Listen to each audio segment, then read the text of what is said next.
ನಮಸ್ಕಾರ. ಎ ದಿನ.comಗೆ ಸ್ವಾಗತ. ನಾನು ಸಪನ.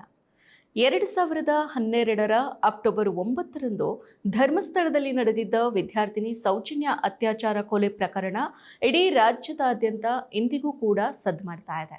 ಈ ಪ್ರಕರಣದಲ್ಲಿ ದೋಷಪೂರಿತ ತನಿಖೆಯನ್ನ ನಡೆಸಿ ತಪ್ಪೆಸಗಿರೋ ಅಧಿಕಾರಿಗಳ ವಿರುದ್ಧ ಕ್ರಮವನ್ನ ಕೈಗೊಳ್ಳಬೇಕು, ಈ ಪ್ರಕರಣವನ್ನ ಖುಲಾಸೆ ಸಮಿತಿಯ ಮುಂದೆ ಇಡಬೇಕು ಅಂತ ಸಿಬಿಐ ವಿಶೇಷ ನ್ಯಾಯಾಲಯ ತನ್ನ ಆದೇಶದಲ್ಲಿ ಸೂಚಿಸಿತ್ತು.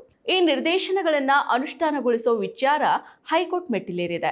ಸಿಬಿಐ ಕೋರ್ಟ್ನ ನಿರ್ದೇಶನಗಳನ್ನ ಜಾರಿಗೊಳಿಸುವಂತೆ ಕೋರಿ ಸೌಜನ್ಯ ತಾಯಿ ಕುಸುಮಾವತಿ ಅರ್ಜಿಯನ್ನು ಸಲ್ಲಿಸಿದ್ದಾರೆ. ಅವರ ಅರ್ಜಿಯನ್ನ ವಿಚಾರಣೆ ನಡೆಸಿರೋ ಹೈಕೋರ್ಟ್ ಸಿಬಿಐ ಮತ್ತು ಸಿಬಿಐನ ಚೆನ್ನೈ ವಿಶೇಷ ತನಿಖಾ ದಳಕ್ಕೆ ನೋಟಿಸ್ ಜಾರಿಗೊಳಿಸಿದೆ. ಉಜಿರೆಯ ಧರ್ಮಸ್ಥಳ ಮಂಜುನಾಥೇಶ್ವರ ಕಾಲೇಜಿನ ಪಿಯುಸಿ ವ್ಯಾಸಂಗ ಮಾಡ್ತಾ ಇದ್ದ ಸೌಜನ್ಯ 2012 ಅಕ್ಟೋಬರ್ 9 ನಾಪತ್ತೆಯಾಗಿದ್ರು. ಮರುದಿನ ಆಕೆಯ ಮೃತದೇಹ ಮಣ್ಣಸಂಕ ಬಳಿ ಪತ್ತೆಯಾಗಿತ್ತು. ಆಕೆಯನ್ನ ಕಾಮಕರು ಅಪಹರಿಸಿ ಅತ್ಯಾಚಾರಗೈದು ಕೊಲೆ ಮಾಡಿದ್ದಾರೆ ಅಂತ ಆರೋಪ ಮಾಡಲಾಗಿತ್ತು. ಆಕೆಯ ಅತ್ಯಾಚಾರ ಕೊಲೆ ಪ್ರಕರಣದಲ್ಲಿ ಸಂತೋಷ್ ರಾವ್ ಅನ್ನೋರನ್ನ ಪೊಲೀಸರು ಬಂಧನ ಮಾಡಿದ್ರು. ಪ್ರಕರಣದ ವಿರುದ್ಧ ಭಾರಿ ಆಕ್ರೋಶ ಪ್ರತಿಭಟನೆಗಳು ಭುಗಿಲೆದ್ದಿದ್ರಿಂದ 2013 ಪ್ರಕರಣವನ್ನ ಸಿಬಿಐ ತನಿಖೆಗೆ ವರ್ಗಾಯಿಸಲಾಗಿತ್ತು. ಈ ಪ್ರಕರಣ ಮಂಗಳೂರಿನಿಂದ ಬೆಂಗಳೂರಿನ ಸಿಬಿಐ ನ್ಯಾಯಾಲಯಕ್ಕೆ ವರ್ಗಾವಣೆಗೊಂಡಿತ್ತು. ಈ ಪ್ರಕರಣದ ವಿಚಾರಣೆಯನ್ನು ನಡೆಸಿದ ಸಿಬಿಐ ನ್ಯಾಯಾಲಯದ ನ್ಯಾಯಾಧೀಶರು ಆರೋಪಿ ಸಂತೋಷ್ ರಾವ್ ಅವರನ್ನ ನಿರ್ದೋಷಿ ಅಂತ ಘೋಷಿಸಿ 2023 ಜೂನ್ 16 ತೀರ್ಪನ್ನ ಕೊಟ್ಟಿದ್ರು. ಮಾಡದೇ ಇರೋ ತಪ್ಪಿಗೆ ಬರೋಬ್ಬರಿ 11 ವರ್ಷಗಳ ಕಾಲ ಜೈಲಿನಲ್ಲಿದ್ದ ಸಂತೋಷ್ ರಾವ್ ಅವರನ್ನ ತಕ್ಷಣವೇ ಬಿಡುಗಡೆ ಮಾಡುವಂತೆ ಆದೇಶವನ್ನ ನೀಡಿದ್ರು.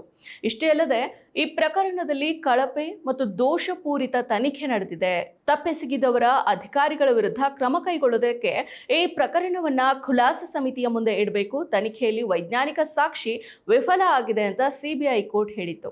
ಸಿಬಿಐ ನ್ಯಾಯಾಲಯದ ಆದೇಶವನ್ನ ಪ್ರಶ್ನಿಸಿ ಸಿಬಿಐ ಸಲ್ಲಿಸಿದ ಮೇಲ್ಮನವಿಯನ್ನ ಹೈಕೋರ್ಟ್ ವಜಾಗೊಳಿಸಿತ್ತು.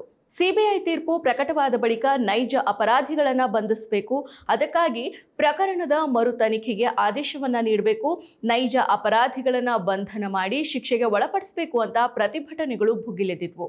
ಅಷ್ಟೇ ಅಲ್ಲ, ಸೌಜನ್ಯಳನ್ನ ಧರ್ಮಸ್ಥಳದ ಪ್ರಭಾವಿಯೊಬ್ಬರ ಕುಟುಂಬನೇ ಕೊಂದಿದ್ದಾರೆ ಅಂತ ಸೌಜನ್ಯ ಕುಟುಂಬ ಮತ್ತು ಪ್ರತಿಭಟನಾಕಾರರು ಆರೋಪ ಮಾಡಿದ್ದಾರೆ.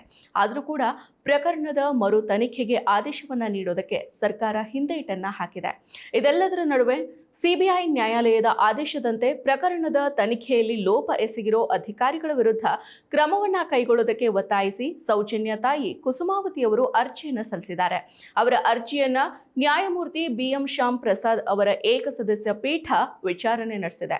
ನ್ಯಾಯಾಲಯ ಗೃಹ ಇಲಾಖೆ, ಪೊಲೀಸ್ ಮಹಾನಿರ್ದೇಶಕ, ಅಪರಾಧ ಮತ್ತು ತಾಂತ್ರಿಕ ಸೇವೆಗಳ ಹೆಚ್ಚುವರಿ ಪೊಲೀಸ್ ಮಹಾನಿರ್ದೇಶಕರು, ಪಶ್ಚಿಮ ವಿಭಾಗದ ಪೊಲೀಸ್ ಮಹಾನಿರ್ದೇಶಕರು, ದಕ್ಷಿಣ ಕನ್ನಡ ಪೊಲೀಸ್ ವರಿಷ್ಠಾಧಿಕಾರಿ, ಸಿಬಿಐ ದೆಹಲಿ ಮತ್ತು ಚೆನ್ನೈ ವಿಭಾಗದ ವಿಶೇಷ ತನಿಖಾ ದಳಕ್ಕೆ ನೋಟಿಸ್ ಅನ್ನ ಜಾರಿಗೊಳಿಸಿದೆ. ಇನ್ನು ವಿಚಾರಣೆಯನ್ನ ಫೆಬ್ರವರಿ 23ಕ್ಕೆ ಮುಂದೂಡಿದೆ. ಮತ್ತಷ್ಟು ವಿಶೇಷ ವಿಡಿಯೋಗಳನ್ನು ನೋಡಲು ಮತ್ತು ಹೊಸ ವಿಡಿಯೋಗಳ ಬಗ್ಗೆ ತಿಳಿಯಲು ಈ ದಿನ.com ಯೂಟ್ಯೂಬ್ ಚಾನೆಲ್ ಸಬ್ಸ್ಕ್ರೈಬ್ ಮಾಡಿ ಮತ್ತು ಬೆಲ್ ಐಕಾನ್ ಕ್ಲಿಕ್ ಮಾಡಿ.